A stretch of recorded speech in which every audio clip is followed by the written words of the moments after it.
सप्तरीमा डकैतीपछि गोली फायरिङ र धारिलो हतियार प्रहार, 1 जनाको मृत्यु 1 घाइते। सप्तरीको सुरुङ्गा नगरपालिकामा डकैतीपछिको धारिलो हतियारको प्रहार र गोली फायरिङका कारण 1 जनाको मृत्यु भएको छ।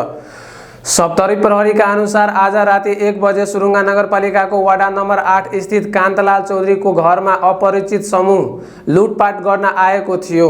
सोही क्रममा धनमाल चोरी गर्न नदिँदा अपरिचित डाका समूहले प्रहार गरेको धारिलो हतियार र गोली फायरिङका कारण घरधनी चौधरीको मृत्यु भएको छ। सो क्रममा अर्का 1 जना गम्भीर घाइते भएका छन्। मृतकका चौधरीलाई बचाउन जाँदा छिमेकी रमाकान्त चौधरी घाइते भएका हुन्।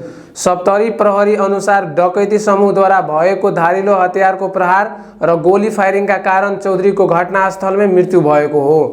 तर गोली लागेर हो वा धारिलो हतियारको प्रहारले चौधरीको मृत्यु भएको हो भन्ने बारे अहिलेसम्म यकिन नभइसकेकोले घटनाको सूक्ष्म अनुसन्धान चलिरहेको प्रहरीले जानकारी दिएको छ।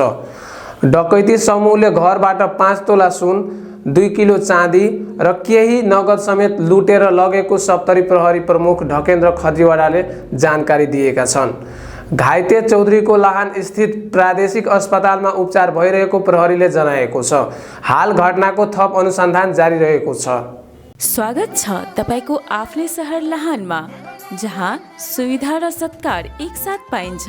होटल प्रभा, हाम्रो सुसज्जित रेस्टुरेन्ट, विशिष्ट बैंक्वेट हल र आरामदायी रुमहरू तपाईका सबै आवश्यकताहरूको लागि तयार छन्। बुकिङको लागि सम्पर्क गर्नुहोस्।